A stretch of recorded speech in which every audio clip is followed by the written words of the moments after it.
Africa के दिल में जहाँ सूरज की सुनहरी किरणें पेड़ों की पत्तियों से छनकर ज़मीन पर गिरती थी और हवा में मिट्टी और घास की खुशबू तैरती थी, वहाँ एक विशाल और हरा भरा जंगल फैला हुआ था। उस जंगल के पूरब छोर पर एक नन्हा हाथी टॉम्बो रहता था। उसकी उम्र सिर्फ 6 साल थी। उसकी सूंड छोटी थी लेकिन दिल बहुत बड़ा। उसकी सबसे प्यारी दोस्त पीको थी, एक रंग बिरंगी चिड़िया जिसकी आवाज़ में संगीत था और आंखों में मुस्कान। दोनों की दोस्ती पूरे जंगल में मशहूर थी। सुबह जब पहली किरण निकलती, पीको टॉम्बो के कान पर बैठकर गुनगुनाती, उठो टॉम्बो, दिन निकल आया। टॉम्बो अपनी सूंड से उसे प्यार से झुलाता और हंसता। दोनों तालाब की तरफ भागते, जहाँ टॉम्बो पानी में डुबकी लगाता और पीको पानी की बूंदों के बीच उड़ती रहती। दोपहर में वो किसी मोटे पेड़ की छांव में आराम करते, जहाँ हवा ठंडी होती थी और पत्तियां धीमे धीमे सरसराती थी। पीको दुनिया की दूर दराज इलाकों की कहानियां सुनाती, ऊंचे पहाड़ों, चमकते दरियाओं और फूलों से भरे मैदानों की। टॉम्बो ध्यान से सुनता और उसकी आंखों में सपने झिलमिलाने लगते। शाम को जब सूरज ढलता और आकाश नारंगी, सुनहरे और गुलाबी रंगों से सजता, तो दोनों बड़े पेड़ के नीचे बैठकर चांद को देखते और अपने छोटे सपनों में खो जाते। एक शाम हल्की फुल्की बारिश हो रही थी। आसमान में बादल थे और जंगल पर थोड़ी नमी छाई हुई थी। टॉम्बो कुछ सोचते हुए चुप बैठा था। पीको ने पास आकर पूछा, क्या हुआ टॉम्बो, इतने उदास क्यों हो? टॉम्बो ने आह भरी, पीको, क्या तुमने कभी सोचा है कि इस जंगल के पार क्या है? वहाँ कैसी ज़मीन होगी, कैसा आसमान होगा, वहाँ कौन कौन से जानवर होंगे? पीको ने अपने पंखों को झटका और हंसकर बोली, अरे मैं तो हर रोज़ वहाँ जाती हूँ। वहाँ ऊंचे ऊंचे पहाड़ हैं जो बादलों को छूते हैं, खुले मैदान हैं जहाँ हजारों फूल खिले हैं, एक चौड़ा दरिया है जिसका पानी इतना साफ कि तुम अपना चेहरा देख सकते हो। वहाँ की हवा भी जैसे किसी कहानी में खुशबू घोल देती है। टॉम्बो की आंखों में एक चमक और चाहत दोनों आ गईं। उसने धीरे से कहा, कितना अच्छा होता अगर मैं भी वहाँ जा सकता, लेकिन मैं उड़ नहीं सकता, मेरे पैर भारी हैं, मैं तो बस इसी जंगल तक सीमित हूँ। नहीं टॉम्बो, कैद वो नहीं जहाँ दीवारें हों, बल्कि वो जहाँ डर हो। बस एक कदम बहादुरी से बढ़ाओ, दुनिया सामने है। वो रात टॉम्बो सो नहीं सका।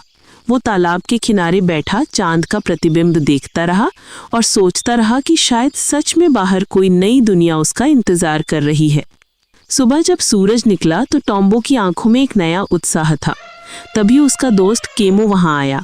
वो जानवरों से बहुत प्यार करता था और टॉम्बो से उसकी पुरानी दोस्ती थी।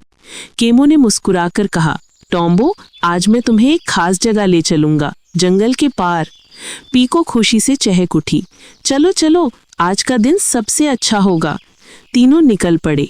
वो जंगल के उस हिस्से से गुजरे जहां टॉम्बो पहले कभी नहीं गया था। पेड़ों के बीच रास्ता संकरा था, मगर हवा में ठंडक और फूलों की महक थी। कहीं कहीं रंग बिरंगी तितलियां उड़ रही थीं, बंदरों की आवाजें दूर से सुनाई दे रही थीं। कुछ देर चलते चलते पेड़ों की कतार खत्म हुई और एक बड़ा खुला मैदान सामने आया। टॉम्बो रुक गया। आश्चर्य से उसकी सूंड हवा में उठी। सामने साफ आसमान, सुनहरी धूप और एक चौड़ा चमकता नदी। हवा में ताजगी थी, फूलों की खुशबू थी और दूर पहाड़ धुंध में खोए थे। टॉम्बो के मुंह से अनायास निकला, कितना सुंदर है ये सब। वो दौड़ता हुआ नदी के किनारे पहुंचा, सूंड डुबोकर पानी पिया और खुशी से पानी अपनी पीठ पर डालने लगा। पीको उसकी खुशी पर नाचने लगी। केमो ने मुस्कुराते हुए कहा, देखा टॉम्बो, दुनिया सच में खूबसूरत है, मगर याद रखना, आज़ादी तभी अर्थ रखती है जब उसके साथ समझदारी जुड़ी हो। जो सिर्फ अपने लिए जीता है वो कभी सच में आज़ाद नहीं होता। टॉम्बो ने चुप रहकर ये बात सिंदूरी आसमान के नीचे महसूस की। इतने में झाड़ियों के पीछे से एक प्यारा हिरण आया। वो उछलता कूदता बोला, नए आए हो ना? पहली बार यहाँ देख रहा हूँ। टॉम्बो मुस्कुराया, हाँ, पहली बार आया हूँ, सोचा था जरा जंगल के पार देख लूँ।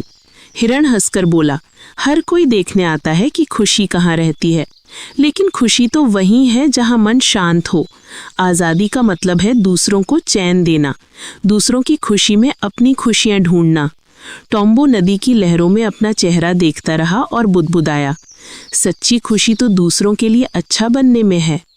शाम होते ही वे वापस चल पड़े। अब टॉम्बो वही नहीं था, उसमें एक शांति, एक अपनापन भर गया था। जंगल पहुंचने पर सब जानवर इकट्ठे हो गए। बंदर, खरगोश, लोमड़ियाँ सब बोले, टॉम्बो, बाहर की दुनिया कैसी लगी? क्या खजाना लाए हो? टॉम्बो ने मुस्कुराते हुए कहा, मैं सोना नहीं लाया, लेकिन एक अमूल्य चीज जरूर लाया हूँ, समझ और शुक्रगुजारी। मुझे एहसास हुआ कि हमारे पास जो है वही सबसे कीमती है। एक बूढ़े हाथी ने पूछा, तो आज़ादी कहाँ मिलती है? टॉम्बो ने सर झुकाकर कहा, आज़ादी वहाँ नहीं जहाँ बाड़े टूटे, बल्कि वहाँ जहाँ मन को सुकून मिले। हमने खुद को कैद समझ लिया था, असल में हम हमेशा से आज़ाद थे। पीको ऊपर पेड़ पर बैठी बोली, सब उड़ नहीं सकते, मगर हर किसी की अपनी उड़ान होती है, कोई ख्यालों में, कोई मोहब्बत में। सब जानवर चुप रहे, फिर धीरे धीरे मुस्कुरा उठे। उन्होंने तय किया कि अब सब एक दूसरे का सम्मान करेंगे और मिलजुल कर रहेंगे। केमो ने ये दृश्य देख मुस्कुराकर कहा, यही तुम्हारा असली सफर था टॉम्बो, बाहर नहीं, अपने भीतर की यात्रा।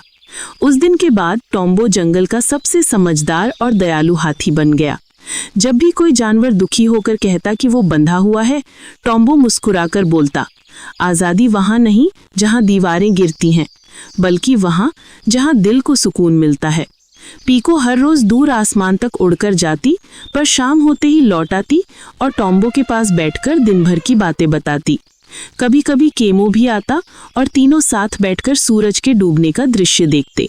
हवा धीमी थी, जंगल में शांति थी और सबके दिलों में कृतज्ञता थी। टॉम्बो अक्सर चांदनी में नदी के किनारे खड़ा होकर कहता, मैंने दुनिया देखी और समझा कि जन्नत कोई जगह नहीं, बल्कि वो दिल है जो शुक्र और प्रेम से भरा हो। आज भी अफ्रीका के इस जंगल में बच्चे अपने बड़ों से यही कहानी सुनते हैं, उस हाथी टॉम्बो की, जिसने अपनी पहली सैर में दुनिया नहीं, खुद को जाना। उसने समझा कि खुशी और आज़ादी बाहर नहीं, हमारे भीतर के संतोष में है, और जब मन शांत हो जाता है तब पूरी दुनिया हमारी हो जाती है। और उसी दिन से ये बात पूरे जंगल में फैल गई कि सच्ची आज़ादी पाने के लिए किसी दरवाजे का खुलना ज़रूरी नहीं, बल्कि अपने दिल का खुलना ज़रूरी है।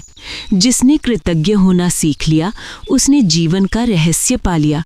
जो दूसरों के लिए भलाई सोचता है, वही सबसे समृद्ध होता है।